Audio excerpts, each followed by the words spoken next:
Jadi Allah Ta'ala menyesatkan sesiapa yang dikehendaki dan memberi hidayah, petunjuk pada sesiapa yang dikehendaki. Hak dia belaka, bahagian hakikat sebenarnya.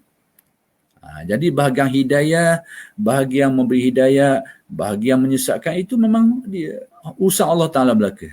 Dialah Al-Hadi yang memberi hidayah.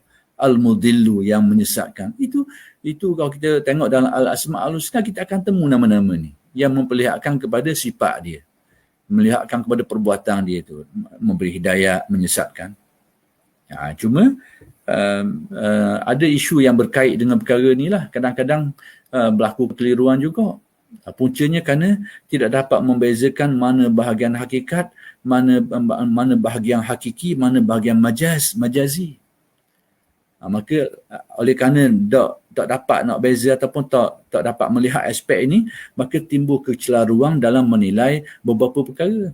Tak maaf saya beritahu, dulu timbul isu bila ada orang, sekelompok orang, tak kira lah siapa-siapa dia pun, yang menyatakan bahawa salawat syifa itu sebagai syirik, ada mengandung unsur syirik dan sesat. Masya Allah.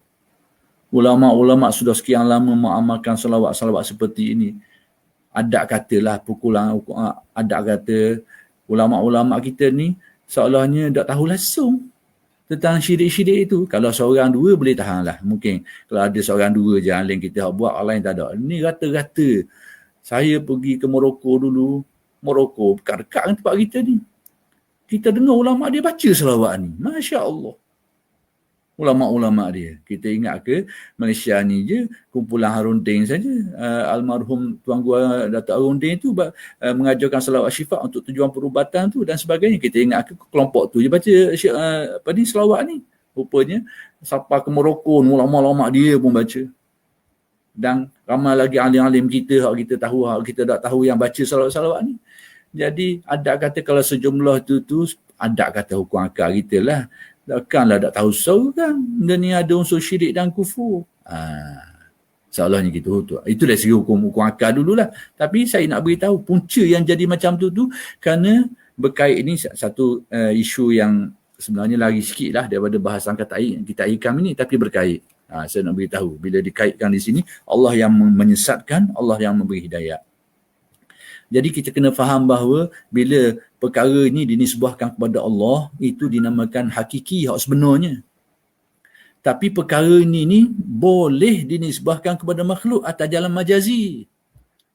Bila aspek ini tidak dipandanglah jadi keliru dalam menilai, terutamanya menilai salawat tadi tu. Baik, salawat syifa, kalau orang biasa dengar, orang biasa amalkan tu, kita akan dengar ungkapan-ungkapan ni, Allahumma salli ala sayyidina Muhammadin tibbil qulubi wa dawaiha. Kalau kita terjemah, wahai Tuhanku, bersalawatlah kepada Nabi Muhammad atau ke atas Nabi Muhammad sallallahu alaihi wasallam sebagai tibbil qulub. Tib ini penyembuh kepada hati, penyakit hati.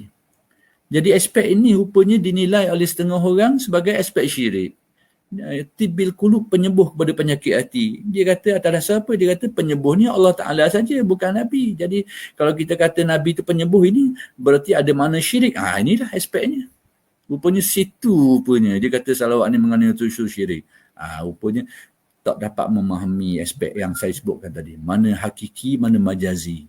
Bahawa ternyata bahawa perkara ini hak aslinya dinisbahkan kepada Allah, itulah hakikinya. Tapi boleh dinisbahkan kepada makhluk atas jalan majazi. Sebab apa saya kata macam tu? Dua-dua tu ada dalam Al-Quran belaka. Dalam satu ayat Allah Ta'ala berfirman, innaka la tahdi man ahbabta walakin Allah yahdi man yasha. Engkau wahai Muhammad tidak dapat beri hidayah kepada orang yang kau kasih.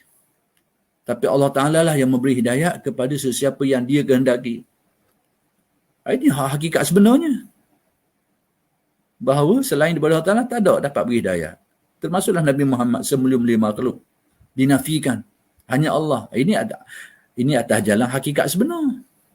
Tapi jangan lupa ayat Al-Quran ada ayat lain lagi. Wa innaka la tahdi ila siratin mustaqim. Ayat lain, dan engkau wahai Muhammad benar-benar takkid tu la tahdi, benar-benar dapat menghidayahkan ke jalan yang lurus. Jadi perkataan yang digunakan pertama, ayat pertama nafi, la tahdi. Ni la tahdi, benar-benar. Cuma bila kita terjemah kod Melayu jadi lain lah. Tapi kod Arab, satunya negatif, satunya positif. Kod Arab. Sebab apa dia jadi gitu? Bila kita terjemah kod Melayu, tak nampak lah. Bahasa Melayu kita ni. Tapi kod Arab, satunya negatif, satunya positif. La tahdi itu menafikan. Tidak dapat beri hidayah. Tapi ayat yang kedua, la tahdi, positif, betul-betul berlawang terus tu. Benar-benar dapat memberi hidayah ke jalan yang lurus. Wah ni yang jadi gini ni. Aspek-aspek ni lah kadang-kadang. Maka ulama menjelaskan bahawa aspek pertama tu hakikat keyakinan sebenar, aspek hakikinya. Allah Ta'ala memberi, tak ada orang lain. Tapi aspek yang kedua tu disebut sebagai aspek majazi ataupun sebab kepada hidayah. Itu kefahaman, tapi teks Arabnya, ungkapan Arabnya serupa je. Satunya la tahdi, yang kedua la tahdi. Kod Arabnya. Cuma bila kita terjemah, kita hurai kod Melayu, jelaslah perkaranya. Jadi sekarang berkait dengan tibil qulub ni serupalah. Kalau kita anggap itu sebagai tibil qulub, sebagai jalan hakiki, memang syirik lah. Tapi perkataan ini difahami oleh orang yang mengamalkannya sebagai menjadi sebab kepada sembuhnya penyakit hati. Ni Nabi Muhammad tu sendiri dengan berkat dia, dengan ajaran dia, bawa dia tu menjadi sebab kepada sembuhnya penyakit hati. Atau dengan mana tu kalau kita terjemah kat Melayu? Timbul kecelaruan ni, inilah perkaranya kerana tak dapat melihat dua aspek ini, aspek hakiki dan majazi yang harus dinisbahkan kepada makhluk atas jalan majazi tadi tu. Dan benda ni ada dalam Al-Quran. Dan banyak lagi lah hal-hal lain yang seperti ini. Kalau kita tengok dalam beberapa ayat yang lain, ada sifat-sifat yang menjadi asma' Allah Ta'ala. Tapi dinisbahkan kepada Nabi.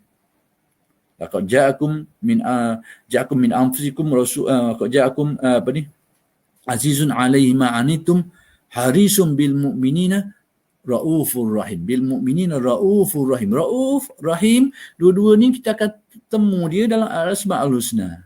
Sedangkan dalam ayat yang saya sebut tadi tu disifatkan kepada Nabi. Jadi kita nak kata benda ni syirik ke macam mana? Inilah perkaranya. Jadi kena faham konsep tadi tu. Kalau benda ni disebabkan kepada Allah, jalan hakiki. Tapi bila disebabkan kepada makhluk, orang faham itu jalan majazi, jalan asbabnya. Bukan hakikinya. Dan ini boleh berlaku. Boleh buat macam tu.